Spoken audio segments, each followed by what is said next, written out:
Welcome to the Rim Break Rodeo. We hope this video helps. You begin by confirming the cooktop is powered and wired correctly, because proper voltage prevents faults.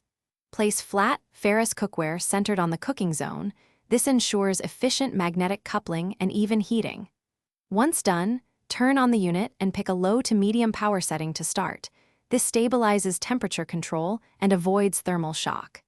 Make sure to listen for any fan noise. It indicates the internal cooling system is active and the appliance is ready for the next steps. You now focus on control.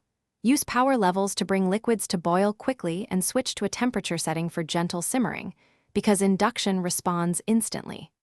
Once boiling, use a lid to trap heat and save time, and stir periodically to prevent hot spots on the pan surface.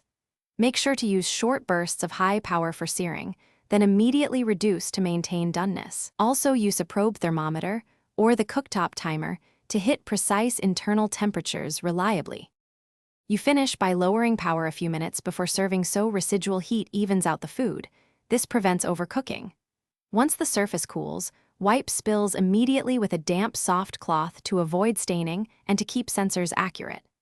If the cooktop shows an error or stops heating, first remove and recenter the pan, then turn the unit off and back on to reset.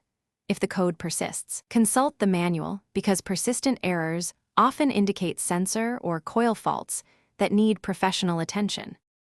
Thanks for watching. Consider subscribing if we helped you.